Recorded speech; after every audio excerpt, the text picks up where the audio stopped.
32절로 40절입니다. 합독합니다. 내가 무슨 말을 더하리요? 기드온, 바락, 삼손, 입다, 다윗 및 사무엘과 선지자들의 일을 말하려면 내게 시간이 부족하리로다. 그들은 믿음으로 나라들을 이기기도 하며 우위를 행하기도 하며 약속을 받기도 하며 사자들의 입을 막기도 하며 불의 세력을 멸하기도 하며 칼날을 피하기도 하며 연약한 가운데서 강하게 되기도 하며 전쟁에 용감하게 되어 이방 사람들의 진을 물리치기도 하며 여자들은 자기의 죽은 자들을 부활로 받아들이기도 하며 또 어떤 이들은 더 좋은 부활을 얻고자 하여 심한 고문을 받되 구차히 풀려나기를 원하지 아니하였으며 또 어떤 이들은 조롱과 채찍질 뿐 아니라 결박과 옥에 갇히는 시련도 받았으며 돌로 치는 것과 톱으로 켜는 것과 시험과 칼로 죽임을 당하고 양과 염소의 가죽을 입고 유리하여 궁핍과 환난과 학대를 받았으니 이런 사람은 세상이 감당하지 못하느니라. 그들이 광야와 산과 동굴과 토굴에 유리하였느니라. 이 사람들은 다 믿음으로 말미암아 증거를 받았으나 약속된 것을 받지 못하였으니 이는 하나님이 우리를 위하여 더 좋은 것을 예비하셨은즉 우리가 아니면 그들로 온전함을 이루지 못하게 하려 하심이라. 아멘. 오늘로 이제 히브리서 11장을 마쳐집니다. 참 긴 시간 동안 히브리서 11장의 말씀을 쭉 강의해만 맞죠. 인물들 하나하나 나눠가지고 구체적으로 이 사람에게 또 이 사람에게는 어떠한 특징의 믿음이 있는지, 믿음의 특징들이 있는지를 나누었습니다. 근데 히브리서 전체를 쭉 마칠 때에 이 쭉 많은 인물들을 이야기할 때 이 히브리 저자는 사실은 한 가지를 얘기하고자 했어요. 그 한 가지가 뭐냐? 38절입니다. 여러분 보시죠. 38절. 그 괄호 쳐져 있는 부분이 있죠. 이게 원문에 보면은 따옴표로 되어 있어서 가로를 쳐놨는데 그 부분이 어찌 보면은 이 전체의 큰 메시지라고 볼 수 있습니다. 그 부분만 같이 읽어보겠습니다. 이런 사람은 세상이 감당하지 못하느니라. 세상은 이런 사람들을 받아들일 만한 곳이 아닙니다. 이 이야기예요. 세상은 이런 사람들이 받아들일 만한 곳이 아닙니다. 즉 믿음이 들어갔더니 세상이 이런 사람들을 담을 수가 없다라는 거예요. 너무나 크다라는 것이고 너무 맞지 않다라는 겁니다. 믿음이 들어갔더니 세상 어떤 경우에도 굴하지 않고 넘어지지 않고 어떤 강한 상대를 만나도 이겨내기도 하고 어떤 약한 상태에 있어도 그것을 극복할 수 있고 모든 전쟁에서 승리할 수 있고 이런 것들이 바로 이 믿음의 사람들이라는 거예요. 그래서 이 믿음의 사람들은 세상이 감당하지 못한다라고 얘기하고 있어요. 전체를 마칠 때 히브리서의 이 믿음의 특징을 이야기할 때 결국은 한 가지예요. 믿음은 뭐냐? 믿음은 강한 능력이 있다라는 거예요. 능력이 있다. 진짜 큰 믿음을 가지면 가질수록 그 가운데에 믿음이 강한 능력으로 나타난다. 이걸 지금 강조하고 있어요. 히브리서를 받고 있는 수신자들은 많은 핍박과 시험 가운데 있었습니다. 그들 가운데 이 많은 인물들 쭉 얘기했던 이유는 한 가지예요. 용기를 잃지 마라. 너희는 반드시 승리할 수 있다. 지금 너희가 핍박과 환난 가운데 있고 많은 절망 속에 있지만 반드시 승리한다. 왜? 이 많은 믿음의 사람들을 봐라. 이들은 다 승리했었다. 너희도 승리할 수 있다. 그러니까 승리하려면 반드시 필요한 게 뭐냐면 믿음이라는 거예요. 믿음을 단단히 붙들고 있으면 그것이 능력이 되어서 이기게 하고 승리하게 한다. 이게 지금 히브리서 11장 믿음에 대한 얘기입니다. 그래서 우리에겐 그래서 믿음이 필요해요. 오늘날 우리가 전도할 목적도 여기 있어요. 사실은 왜 많은 사람들이 예수 믿어야 되는지 이거예요. 너무나 많은 사람들이 절망스러워합니다. 정서적으로, 정신적으로, 육체적으로 막 무너져요. 상황이 너무나 혼란스러워요. 이때 무엇이 우리를 붙잡아줘요? 믿음이라는 거예요. 믿음이 들어가면 이것이 우리 가운데 능력이 됩니다. 오늘 본문의 32절로 34절에 보시면 그래서 인물들로 얘기하지 않고 특성을 말하죠. 32절에 내가 무슨 말을 더할까? 기드온, 바락, 삼손, 입다, 다윗, 사무엘 쭉 얘기하면서 33절과 34절에 그들의 특징을 말합니다. 같이 보실까요? 33절, 34절입니다.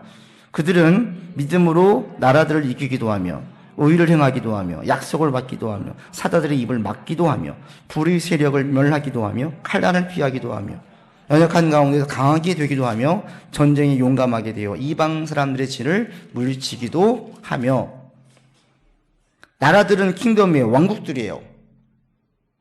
그 나라들, 왕국들과 싸워서 이길 수 있어요. 그래 왔어요. 이 믿음의 사람들을 보면 다윗이 그랬습니다. 사무엘 때 그랬습니다. 믿음이 들어가면 이런 일들이 일어난다고 얘기해요. 의를 행하기도 하며, 이 의라는 것은 공의를 얘기하는 게 아니에요. 이것은 사법적인 정의를 말해요. 의로운 정부 설립이나 행정을 가리키는 관용구예요. 그러니까 어느 나라 가운데에서 공의가 세워지는 걸 말해요. 나라의 공의가. 세계사를 보세요. 나라가 공정한 사회가 있어요? 불의가 없는 사회가 있어요? 가만 살펴보면은 공정한 사회를 이루기가 얼마나 어려운지, 그 나라가 공정해지는 것이 얼마나 어려운지 몰라요. 그런데 믿음의 사람들을 통해서, 사무엘을 통해서, 모세를 통해서, 다윗을 통해서 그 당시에는 그 공의로움이 회복되어졌어요. 이게 믿음의 역사라는 거예요. 인간이 할 수 없는 일들을 이 믿음의 사람들, 믿음이 들어가자 이 큰 능력들을 발휘했다는 겁니다. 그리고 약속을 받기도 하면 이 약속의 이 원뜻은 복수형이에요. 단수가 아니라 개개인들에게 주신 약속이에요. 사명이 없던 사람들 가운데 사명이 주어졌어요. 사자들의 입을 막기도 하면, 이건 사자, 진짜 우리가 알고 동물의 사자예요. 사자와 싸워 이길 사람이 누가 있겠습니까? 그런데 사자들의 입을 막을 정도로 용기가 있고 그 능력, 못할 수 있는, 할 수 없는 능력들을 발휘한다는 거예요. 불의 세력을 막기도 하며, 다니엘의 세 친구였던 사드락과 메삭과 아벳느고가 그 큰 뜨거운 불 가운데 살아남았어요. 모든 자연의 힘도 거슬 수 있다는 거예요. 어제 큰 폭풍이 있었어요. 어제 막 바람이 불고 난리가 났죠.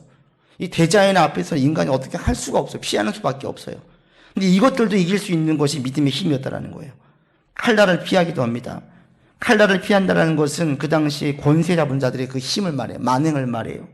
그들 앞에서 피했어요. 다윗이 사울 앞에서 피했습니다. 엘리야가 아합과 이세벨 앞에서 피했습니다. 엘리사가 아람 왕 앞에서 피했습니다.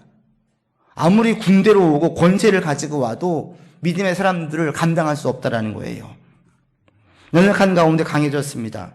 연약함 가운데 강해진다는 것은 그 한계를 뛰어넘는 거예요. 이게 믿음이 있을 때에 인간이 한계로 그어놓았던 그 한계들을 뛰어넘는 역사들이 막 일어나더라는 거죠.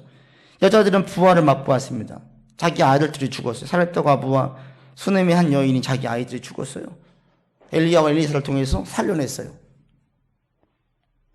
무슨 말을 더하리요? 라고 이야기하며 수많은 인물들 얘기했던 핵심은 결국 이거예요. 믿음은 능력이 있습니다.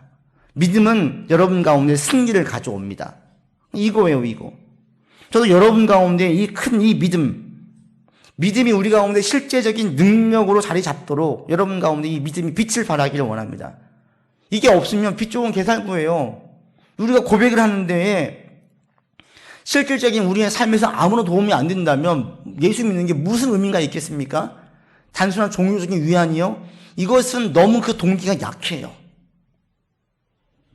우리가 절대로 놓지 않을 수 있는 힘, 절대로 놓지 않으려면 이 믿음이 우리 가운데 실제적으로 무엇인가를 줘야 돼요. 근데 그것이 뭐냐? 본문에서는 믿음은 능력이라는 거예요. 근데 성경의 많은 인물들을 살펴보면 실제로 믿음이 능력이 되었어요. 그래서 소심했던 기드온이 대범해졌어요. 명령했어요. 하나님께서 이방 신상을 제거해라. 기드온이 겁이 나가지고 대낮에는 하지 못하고 다 잠자고 있을 때 몰래 가서 그 우상을 회파했어요. 다음날 난리가 났죠. 기드온은 숨었어요. 겁이 나가지고. 누가 이것을 다 방어했냐면 자기 아버지가 다 막아냈어요. 그랬던 기드온이 용사가 되었어요. 300명만 데리고 나가서 큰 전쟁에서 승리했어요. 사사가 됐어요. 일반 인간이라면 못한다는 거예요. 여호수아가 아이성 전투 패배 이후에 크게 낙심했어요. 크게 절망했어요. 벌벌 떨었어요. 이런 여호수아가 담대해집니다. 평범했던 소시민이었던 예수님 제자들이 사도가 되었습니다. 자기 개인적인 안위만 생각했던 에스더가 자기 삼촌을 통해 가지고 민족을 생각하고 민족을 구원하는 데 쓰임받게 되었습니다. 아무런 꿈도 희망도 없이 그냥 하루하루 살던 모세가 주님 만나가지고 큰 비전을 가지고 그 나라를 이끌어가는 큰 지도자가 되었습니다. 사도 바울은 독사에 물렸지만 해를 입지 않았습니다. 베드로는 어부였지만 안전뱅이를 일으켰습니다. 어떤 권력 앞에서도 두려워 떨지 않았습니다. 겁내지 않았습니다. 많은 믿음의 사람들이 이런 능력들을 보였다는 거예요. 믿음은 실제예요. 믿음은 능력이에요. 그래서 여러분 가운데에 이 믿음이 실질적인 능력으로 와닿기를 바랍니다. 여러분 예수님 믿고 소심했던 여러분들 좀 대범해지셨어요? 제가 볼 때 이 소심과 이 세심함은 정말 이 하나 종이 한 장 차이인 것 같아요. 세심한 사람이 소심해지기도 하더라고요. 또 대범한 사람이 무례해지기도 해요. 이게 하나 차이예요. 근데 믿음이 들어가면 소심했던 사람들이 대범해져요. 늘 사람들 반응 하나에 전전긍긍하던 사람들이 어느 순간 대범해져 있어요. 늘 겁을 내던 사람들이 담대해져요. 여러분 가운데 믿음이 있습니까? 자기 이익만 생각하던 사람들이 열방을 바라봐요. 민족을 걱정을 해요. 이게 믿음이 들어갈 때 나타나는 역사들이에요. 이게 실질적인 능력이에요. 전체 안에는 믿음이 이런 능력들을 제게 갖게 했습니다. 정말 저도 저밖에 보지 못했습니다. 제가 한국교회를 꼭 근심하면서 눈물로 기도할 줄 몰랐어요. 이 민족을 걱정할 줄 몰랐어요. 정말 평범한 소시민이었어요. 근데 하나님께서 믿음을 통해서 시야를 넓혀주시고 민족을 보게 하시고 같이 기도하게 하셨어요. 이게 믿음이 실제라는 거죠. 믿음이 능력이라는 거죠. 먹고 사는 게 인생의 전부라면 우리가 어떤 의미가 있어요? 얼마나 삶이 무의미하겠습니까? 여러분 가운데 믿음이 실제가 되도록 위해서 기도하시기 바랍니다. 아멘. 믿음이 우리 가운데 실질적인 능력이 돼요. 여러분 가운데 실질적인 능력이 되기를 바랍니다. 연약함을 극복해낼 수 있고 어떤 해가 내게 와도 그것이 나를 상하게 하지 않고 내 인생을 망가뜨리지 않게 할 수 있고 소심했고 겁이 많았던 사람들이 대범해지고 담대해지고 아무 꿈도 없이 살았던 사람들이 내일을 기대하면서 살 수 있게 되어지고 이게 믿음이 들어갈 때 나타나는 능력들이에요. 지금 이 히브리서 마무리를 지을 때 이렇게 얘기하고 있어요. 어떤 힘들고 얼마나 힘들고 시련이 되어도 절대로 낙심하지 마라. 왜? 믿음만 있으면 이겨낼 수가 있다. 이걸 지금 계속 강조하고 있는 거예요. 그래서 믿음은 실제적인 능력이 있습니다. 근데 가만히 생각해 보면 우리 주변에 이런 강한 믿음을 가진 사람들이 많지 않아요. 반대로 어린아이 같이 연약한 성도들은 너무나 많아요. 그렇지 않습니까? 너무 쉽게 낙심하고 너무 쉽게 겁을 내고 너무 쉽게 좌절해요. 심지어는 목숨을 끊는 일, 이 극단적인 선택을 하는 일들이 자주 일어나요. 가끔 연예인들 그런 일이 있고 난 다음에 기사에 보면 교회 십자가 있고 목사님 장례인도 하는 경우를 종종 봐요. 그럴 때마다 사실은 마음이 아파요. 그들이 아픔을 헤아리지 못하는 건 아닙니다. 고통을 모르는 게 아니에요. 얼마나 힘들면 극단적인 선택을 하겠어요. 얼마나 힘들면. 그죠? 얼마나 안 풀리면 낙심하고 저주하고 절망하겠어요. 얼마나 세상이 무서우면 그냥 세상의 힘에 따라가겠습니까? 거슬릴 힘이 없어요. 용기가 없어요. 이해가 돼요. 그러나 만약 그들 가운데 강한 믿음이 있었다면 목숨을 끊었을까요? 성경에서는 우리에게 목숨을 끊을 권리가 없어요. 성경의 사람들 가운데 정말 목숨을 끊고 싶은 상황이 되면 어떻게 기도하냐면 하나님 저 좀 죽여주세요 그래요. 자기가 안 끊어요. 그러니까 죽고 싶어도 못 죽어야지 이게 정상인데 죽고 싶으니까 그냥 끊어버리는 거예요. 이해는 되지만 안타깝다는 겁니다. 강한 믿음이 들어가면 그 믿음이 그 사람 가운데 능력으로 드러나면 그런 선택을 할까요? 그런 삶을 살까요? 아닐 것 같습니다. 믿음이 능력이 되지 못하기 때문에 삶의 시련과 고통을 감당하지 못하는 거예요. 한번 누가 힘들게 하면 그걸 견뎌낼 수 있는 맷집이 없어요. 한 대 맞으면 그냥 쓰러져요. 한 대 맞고 버텨야 되는데 못 버티는 거예요. 맷집이 없어요. 조금 힘들면 한 번 참았는데 두 번, 세 번을 견딜 수 있는 지구력이 없어요. 인내가 없어요. 이게 왜요? 믿음이 그 가운데 능력으로 드러나지 않기 때문에 그래요. 믿음이 능력으로 드러나면 아무리 힘들고 아무리 어려워도 반드시 승리로 이어집니다. 승리로. 근데 우리 가운데 우리 주변에 왜 이렇게 강한 믿음의 용사들이 없는지, 왜 연약한 사람들이 많습니까? 크게 두 가지예요. 두 가지. 첫 번째는 너무 단순하지만 답이 너무 단순한데 이런 것들을 이제 따르지 않기 때문에 그래요. 첫 번째는 믿음이 능력이 되려면 기도와 말씀과 예배가 있어야 돼요. 믿음이 능력으로 드러나기 위해서 제일 첫 번째 뭐가 있어야 되냐면 말씀이 있어야 되고 기도가 있어야 되고 예배가 있어야 돼요. 바꿔 말하면 왜 이렇게 믿음이 능력이 되지 못합니까? 말씀을 읽지 않기 때문에 그래요. 기도를 하지 않기 때문에 그래요. 예배를 중요하게 여기지 않기 때문에 믿음이 능력이 되지 않는 거예요. 한번 마음 동하면 예배 가보고 성경은 아예 쳐다보지도 않고 기도는 힘들 때만 기도하고 믿음이 능력이 되지 않는다라는 거예요. 믿음이 능력이 되려면 계속 자주 습관적으로 말씀을 펴서 읽어야 돼요. 믿음이 능력이 되려면 수시로 깨어 기도해야 돼요. 오직하면 바울은 쉬지 말고 기도하라고 얘기하면 쉬지 말고. 믿음이 능력이 되려면 예배를 귀히 여겨야 돼요. 또 오늘날 보십시오. 말씀 사모하는 심령들이 얼마나 됩니까? 성도들이 별로 없어요. 기도하는 사람들이 얼마나 됩니까? 예전에 금요 차례하고 새벽 예배 드리고 열심히 기도했던 분들이 많았는데 갈수록 기도하는 자리에 사람들이 없어져요.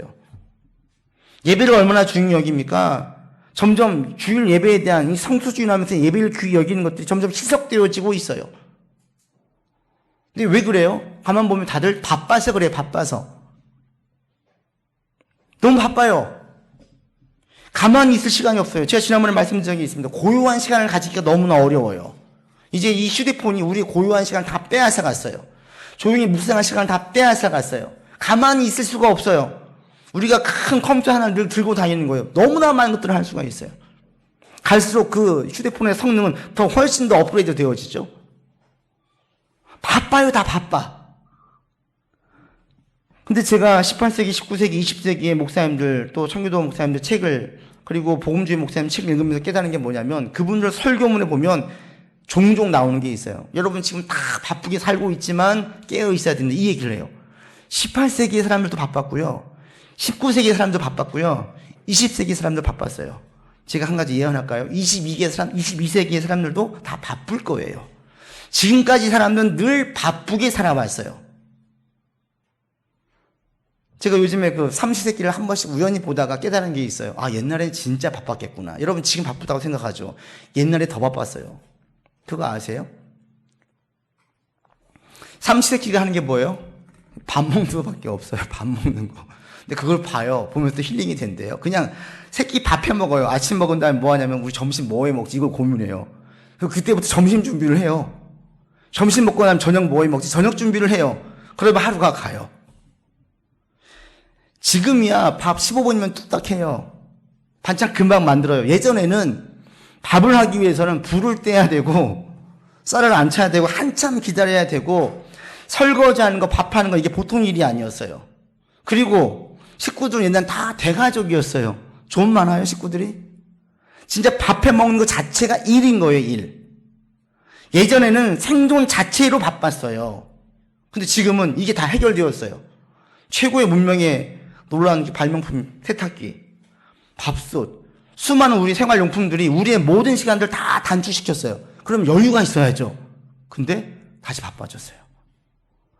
인간들은 그냥 가만히 여유 있는 시간을 잊지를 못해요. 그것들을 누군가는 돈벌이 생각을 해서 바쁘게 만들어가요. 드라이브를 걸어요. 거기에 다 시동이 걸려가지고 다 가요. 그러다 보니 기본적인 것들, 가장 생존에 필요한 기본적인 것들로 바쁘진 않지만 다른 것들로 다 바쁜 거예요. 이제 여가 생활하느라 바빠요. 여가 생활하느라. 좀 먹고 살기 편해지면. 사람들이 늘 바쁘게 살았어요. 결국 말씀과 기도와 예배는 바쁘지 않아서 하는 게 아니라 내가 우선순위의 문제가 되는 거예요. 여러분은 항상 바쁠 거예요. 때문에 시간을 떼어서 말씀 보지 않으면, 시간을 떼어서 기도하지 않으면, 시간을 떼어서 예배를 중심으로 두지 않으면 우리의 삶은 믿음이 아무런 힘을 발휘하지 못합니다. 그러니까 여러분 꼭 말씀 보세요. 제발 성경 1년에 한 번씩 일독 있으면 정말 좋겠어요. 안 되면 신약이라도 이번에 지금 이제 9월이니까 신약이라도 좀 떼세요. 자꾸 성경 펴서 읽으세요. 일반 책 읽듯이. 일반 신문 기사 보듯이 성경책 좀 보세요. 자꾸 보세요.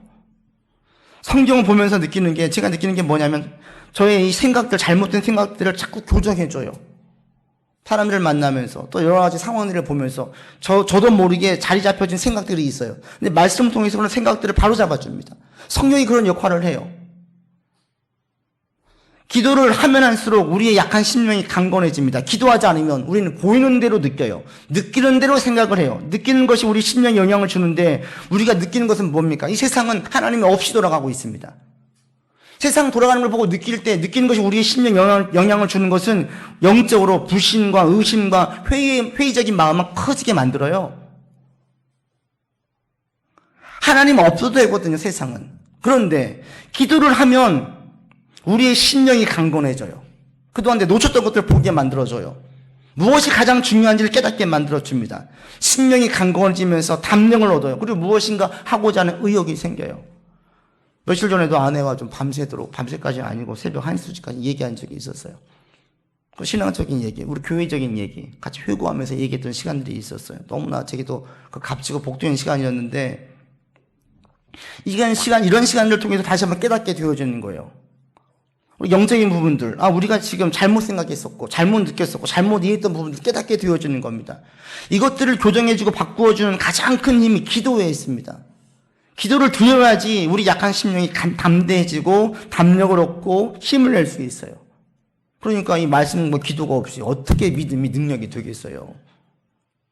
또 한 가지는 예배입니다. 예배는 주님께서도 말씀하셨죠. 너희가 며느리 모두 성령한 선물로 받을 것이니까 모여있으라. 함께 모여서 기도하게 했어요. 그것이 모여서 함께 예배드리는 그 자리 가운데 특별하게 주신 하나님의 은혜가 있어요. 오늘날 교인들 가운데 교회에 가지 않아요. 교회 가지 않고 방송으로 TV를 보고 예배를 드렸다고 얘기해요. 공 예배 가운데 주신 특별한 은혜가 있는데 이것들을 자꾸 놓쳐요. 그러니까 믿음이 능력이 되지 않죠. 아무나 힘을 발휘하지 못하는 거예요. 그러니까 좋을 때, 평안할 때는 교회 가요. 그런데 진짜 힘들어지고 진짜 어려워지면 믿지 않는 사람들처럼 똑같이 행동을 해요. 교회는 뒷전이고 다른 방법으로 일 처리하려고 한다는 거죠. 여러분 삶을 한번 돌아보기를 바랍니다. 좀 성경 보세요. 성경. 기도하세요. 그리고 예배를 귀하게 여기고 있습니까? 예배 전에 은혜를 사모하는 기도를 드리고 하나님 오늘도 예배 가운데 주의 은혜를 부어주십시오 간구합니까? 다시 시작했으면 좋겠습니다. 말씀을 가까이 하고 기도를 드리고 예배를 중요하게 여기서 여러분 믿음이 능력이 될 수 있기를 바랍니다. 또 한 가지 믿음이 능력되지 못한 이유가 또 한 가지 있습니다. 이것은 지금 우리 한국교회 전체에 만연되어져 있는 풍토예요. 매우 위험한 풍조인데 그게 뭐냐면 기도하고 말씀과 또 예배를 중요하게 여기는데 여기서 그치게 만드는 풍조예요. 여기서 그치게 만드는. 믿음이 능력이 되려면 기도와 말씀과 예배가 중요하지만 이것은 시작이에요. 진짜 믿음이 능력이 되려면 기도와 말씀과 예배를 통해서 우리의 삶에서 구체적인 실천이 있어야 능력이 돼요. 이건 제가 이전에 여러 번 말씀을 드렸습니다. 그런데 지금 우리 한국교회 풍조를 볼 때 아무리 강조해도 지나치지 않아요. 지금 우리 한국교회 가운데 대단히 위험하고 대단히 위기로 느껴야 될 부분이 바로 이 부분이에요. 대단히 이상하게 여겨야 될 부분이 바로 이 부분입니다. 말씀의 실천을 시도하잖아요. 그런데 아무도 뭐라고 하지 않아요. 말씀대로 살지 않아도 이것을 이상하게 보지 않아요. 심지어 이런 시도와 노력이 전혀 없는데도 신앙을 좋게 보기까지 해요. 저 사람 신앙이 좋아. 왜? 열심히 기도하거든. 열심히 성경을 본대. 이게 신앙 좋은 것의 기준이 되면 안 되거든요. 신앙이 좋다. 믿음이 능력이 된다. 이것은 말씀과 기도와 예배가 시작이 되어서 삶에서 실천으로 이어져야만 돼요. 이어지지 않으면 아직 믿음이 능력이 안 된 겁니다. 여러분 야고보서 1장 한번 보십시오. 제가 지금 통독 중에 있는데 통독하다 지난주 야고보서 1장을 읽으면서 다시 한번 충격을 받았어요. 그래 진짜 맞다. 히브리서 다음에 있죠. 야고보서 1장 22절 보십시오. 성경은 뭐라고 이야기하는지 같이 읽겠습니다.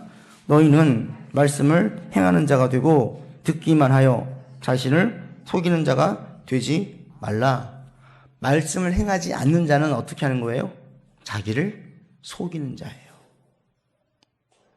행하지 않고 성경만 보고 기도만 하고 설교 말씀만 듣고 예배만 드리면 자기를 속이는 자라는 거예요. 우린 지금 주변에 다 속이는 교인들이 너무나 많아요. 거룩한 척하고 거룩한 줄 알고 믿음 좋은 줄 알았는데 하나님께서 보실 때 실질적으로 뭐라고 하실까요? 전혀 믿음 좋지 않게 여기는 사람들. 그 삶에 공의가 없어요. 그 삶에 자비가 없어요. 그 삶의 말씀에 실천이 없는데 하나님 그 사람 믿음 좋다고 이야기합니까? 절대 그렇지 않아요. 1장 26절에 한번 보십시오. 26절 같이 읽어보죠. 누구든지 스스로 경건하다 생각하며 자기 혀를 제가 물리지 아니하고 자기 마음을 속이면 이 사람의 경건은 헛것이다. 아무리 기도를 많이 나와도 입에 제가 물리지 않으면, 절제가 없으면, 말씀으로 그 삶의 통제가 없으면 이 경건은 헛것이라는 거예요. 인정하지 않는다라는 거예요. 우리의 삶의 말씀을 실천하지 않으면 이것은 능력이 될 수 없습니다. 분명합니다. 하나님도 사울에게 말씀하실 때 그랬죠. 듣는 것이 수양의 기름보다 낫다 그래서 순종이 제사보다 낫다. 사울 왕이 하나님께 순종하지 않았어요. 이거 다 하는 게 드릴 양인데요. 이거 다 하는 게 드릴 건데 다 필요 없다 이거예요. 수천 마리의 양들을 가지고 온들 기뻐하겠느냐. 우리가 바꿔 말하면 하나님께 헌금을 수천만 원, 수억 원 헌금을 한들 하나님 기뻐하시겠느냐라고 얘기해요. 그거보다 더 기뻐하는 것은 네가 말씀 그대로 사는 것을 난 더 기뻐한다. 이렇게 얘기하십니다. 예수님도 마태복음 7장에서 똑같은 말씀하세요. 마태복음 5장, 6장, 7장 뭐예요? 산상수훈이에요. 귀한 말씀을 해주셨어요. 맨 마지막에 가서 반석유의 집과 모래유의 집을 나누어요. 나눌 때 기준이 뭐냐면 이 말씀을 듣고 깨달은 사람들은 반석유에 짓는 자요 라고 얘기하지 않으세요. 이 말씀을 듣고 행하는 자는 반석유에 집을 짓는 자라고 얘기해요. 성경은 일관되게 우리 가운데 요구하시는 것이 말씀을 들어라, 그리고 그 말씀대로 살아라까지 여기에 방점을 딱 찍어요. 여기까지 가지 않으면 아직 믿음이 끝난 게 아니에요. 그런데 어찌 된 것인지 반쪽 복음만 얘기하고 반쪽 복음으로 신앙 좋은 곳으로 정리하는 사람들이 너무나 많아졌어요. 교회에서 진짜 리더십을 줄 때에도 오늘날 한국교회 어떤 사람들이 리더십을 줍니까? 교회 일 많이 하면 직분을 줘요. 제가 볼 땐 그건 아닌 것 같습니다. 교회 일을 많이 한다고 직분을 줄 게 아니라 그 사람이 말씀대로 사는지를 먼저 봐야 될 것 같아요. 그 사람 삶에 말씀대로 살려고 애를 쓰는 모습이 있을 때 그 사람들이 교회 리더십을 가져야지. 일상의 삶에서는 말씀 없이 살고 더 훨씬 악한 사람인데 교회 일만 많이 하고 교회에서만 열심히 살고 있으면 이 사람 직분을 주면 잘못 가는 거죠. 교회에서 저런 사람들이 믿음이 좋은 사람이야, 잘못 표상을 그리는 거예요. 오늘날 한국교회의 믿음 좋은 사람과 성경에서 말씀하시는 믿음 좋은 사람의 기준이 너무나 어긋나져 있어요. 그러니 믿음이 능력으로 되지 않는 거예요. 능력으로 드러나지 않는 것입니다. 여러분 삶의 믿음이 능력이 되려면 구체적인 행동으로 옮기려는 시도가 있어야 돼요. 이 시도 자체가 중요합니다. 실패해도 괜찮아요. 문제는 시도하지 않는 게 문제예요. 시도를 하면 그 가운데 깨달아지는 은혜가 있어요. 예수님 여러분과 함께 한다고 해도 여러분 삶에서는 이런 시도가 계속돼요. 아무리 우리가 예수님이 함께 해도 우리 삶의 어려운 부분들은 계속 있어요. 시도가 계속 우리 가운데 있어야 됩니다. 말씀을 내가 아무리 열심히 기도를 해도 집에 가서 내 남편이 저 화상, 이건 실천되지 않는 거예요. 자녀들을 볼 때 막 근심거리도 된다. 저거 뭐가 될까 몰라. 직장의 사람들을 볼 때에 저 원수, 이런 마음이 내 안에 있다면 이건 말씀을 지금 시도하지 않는 거예요. 말씀의 시도는 뭡니까? 믿음의 눈으로 내 남편을 바라보고 내 아내를 바라보고 내 자녀를 바라보고 내 주변 환경을 바라보고 사람들을 바라보는 거예요. 그러면서 말하고 행동하는 거예요. 내 상황을 바라보는 거예요. 내 인생은 끝났어. 난 소망이 없어. 이건 믿음 없는 사람의 행동이에요. 믿음이 들어가면 이런 말을 하면 안 되는 거죠. 이것은 뭐예요? 기도한 것과 시도하는 것 사이에 딱 단절이 있는 거예요. 하나님께서 내 인생을 반드시 소망 주실 거야. 반드시 열어주실 거야. 입술로 내가 고백을 하고 생각을 그렇게 먹고 행동을 그렇게 할 때에 이 믿음이 능력이 되어져요. 여러분 가운데 자꾸 이 믿음을 시도할 수 있기를 바랍니다. 시도하세요. 예배를 드린 다음에 구체적으로 네가 어느 부분에 적용을 할까 자꾸 찾으셔야 돼요. 말씀을 시도하셔야 돼요. 오늘 말씀 가운데에서 내 삶에 깨달은 부분이 있다면 이것을 내가 어떻게 고칠까, 교정할까, 이 시도가 여러분 가운데 반드시 있으시기를 바랍니다. 아멘. 오늘도 말씀을 마친 다음에 여러분 그 고백을 하세요. 지금 주변에서 내가 너무 쉽게 믿음 없이 행동했던 것들, 너무 쉽게 믿음 없이 말했던 것들이 깨달아진다면 거기서 돌이키셔야 됩니다. 말씀을 시도하는 것은 마냥 기분 좋은 대로 편한 대로 할 수 있는 것이 아닙니다. 말씀의 시도는 때로는 고통과 아픔과 인내가 필요해요. 이것도 제가 누차 말씀을 드렸어요. 우리 신앙이 좋아지는 것은 체력이 강건해지는 원리와 똑같습니다. 제가 집에 얼마 전에 한 몇 달 전에 집에 턱걸이 기구를 설치해놨어요. 아이들이 하자고 해서 설치해놨는데 처음 제가 해보니까 한 개가 안 돼요. 한 개가. 예전에는 20개씩 했었는데 한 개가 안 되는 거예요. 자꾸 하다 보니까 요즘에는 5개 해요. 5개. 남자분들 해보셨어요? 쉽지가 않아요. 이제 안 쓰니까. 이걸 하려면요, 턱걸이를 하려면 팔과 가슴에 근육이 있어야지 이게 턱걸이를 할 수가 있어요. 근데 이 근육을 키우려면 반복해서 견디고 참아내야 근육이 생겨요. 힘이 안 가는 데까지만 운동을 푸시업을 하면 근육이 안 생겨요. 거기서 한 번 더 힘쓰고 한 번 더 힘써야지 근육이 조금씩 붙어요. 그래서 어느 날 그럴 때 1개가 되고 2개가 되고 5개가 되고 10개가 되고 올라가는 거예요. 체력이 강해지는 거죠. 신앙의 이 믿음이 강해지는 것도 똑같아요. 처음에 시도해요. 넘어질 수 있어요. 다음에 또 시도해 넘어질 수 있어요. 그런데 계속 시도하잖아요. 어느 순간 한 번 되어져요.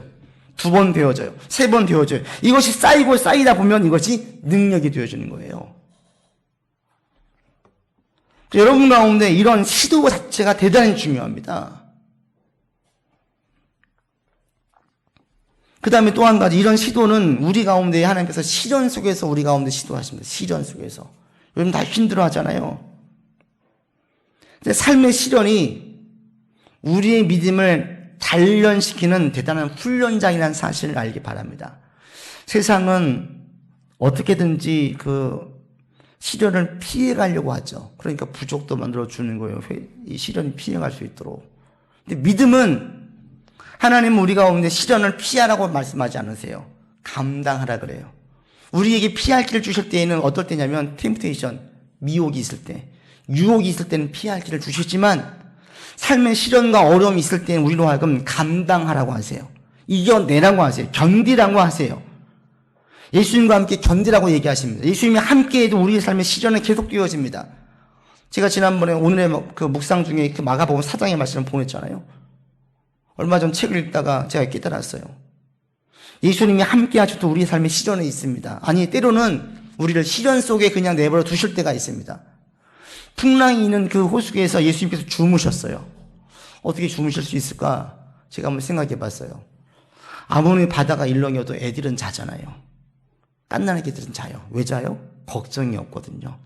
풍랑이 일어도 무섭지 않으면 잘 수 있어요. 예수님은 풍랑이 일 때 주무셨어요. 왜요? 풍랑은 예수님에게는 아무런 두려운 거리가 아니었어요. 주무셨어요. 그런데 제자들은 죽을 것 같았어요. 두려웠어요. 막 흔들어 깨웠어요. 예수님 큰일 났습니다. 잠잠케 하세요. 그때 우리에게 주신 것들이 있죠. 예수님이 함께해도 우리의 삶에 풍랑은 있습니다. 때로는 가만히 두십니다. 우리가 흔들어 깨워서 주의 도움을 구할 때까지 가만히 계실 때가 있어요. 여러분 삶에 시련이 있으세요? 어려우세요? 뭐 해야 돼요? 진짜 기도해야 되는 거예요. 진짜 말씀 의지해야 되는, 그리고 말씀대로 살려고 용을 써야 되는 거예요. 그럴 때 나의 연약함, 나의 한계, 거기에서 나타난 예수 그리스도의 능력을 보게 되어져요. 이것이 쌓여지면 우리의 삶에 이것이 능력이 돼요.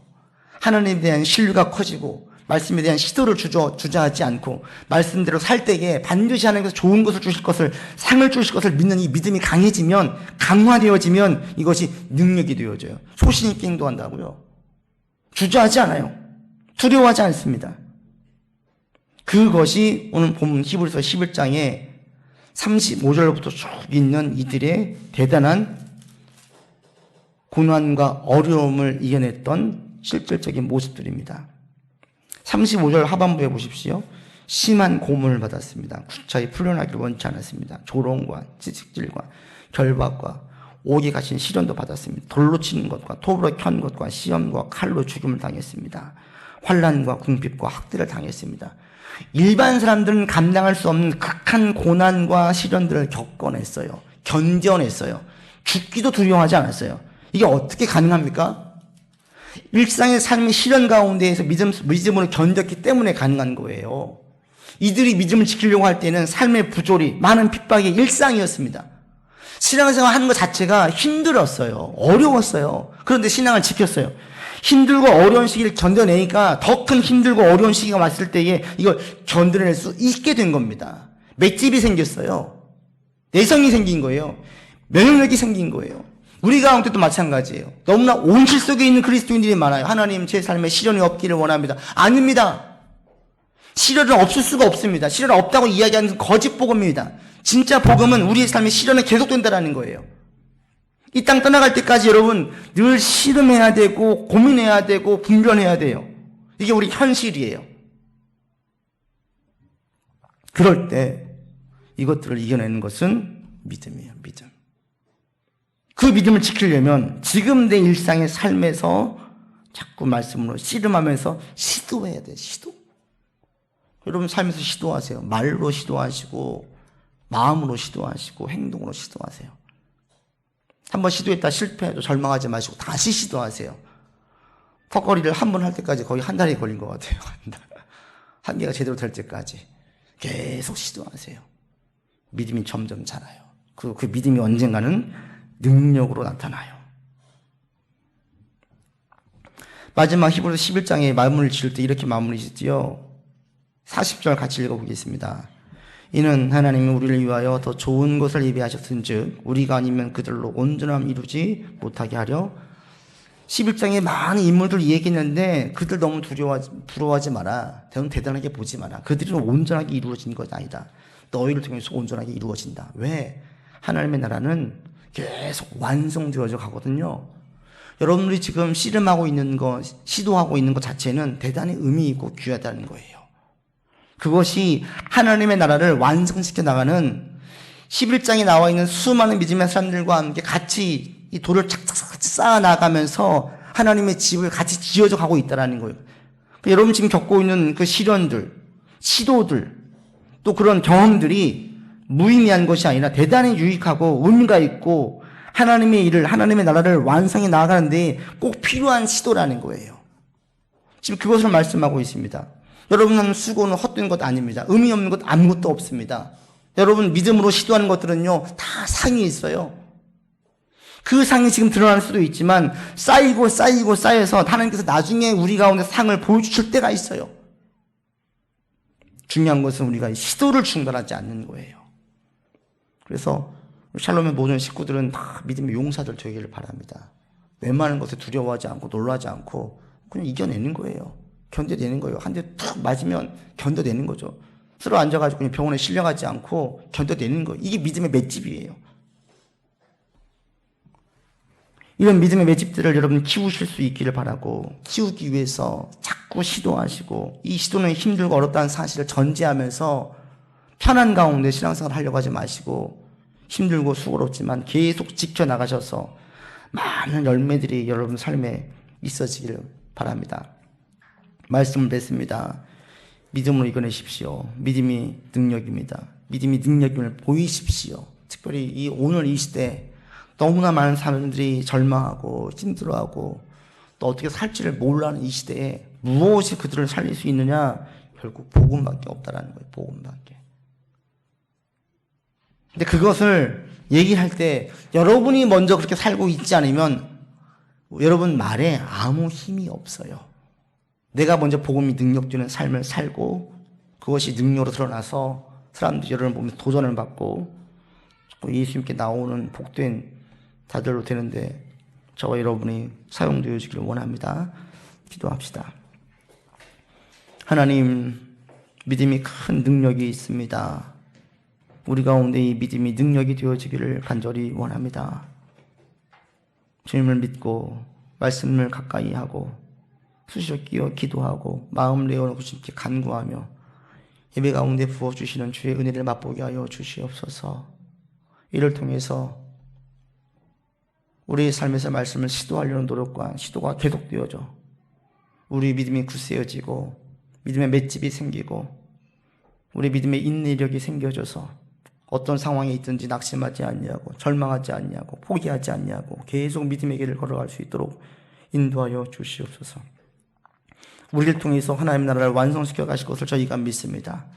하나님, 지금 우리의 수고와 우리의 시도가 헛되지 않은 것을 믿습니다. 지금의 나의 상황 가운데에, 시대적인 상황 가운데에 내가 할 일들, 내가 하는 모든 수고들이 쌓이고 쌓여서 반드시 주님의 나라가 임하는 데에 사용되어질 것을 믿습니다. 하나님의 나라가 우리의 가정 가운데 내 삶에 임하여질 것을 믿습니다. 이 믿음으로 오늘도 시도하고 믿음의 맷집이 강해지고 인내력이 강해지는 우리가 되게 인도하여 주옵소서. 우리 구주 예수 그리스도 이름으로 기도드립니다. 아멘.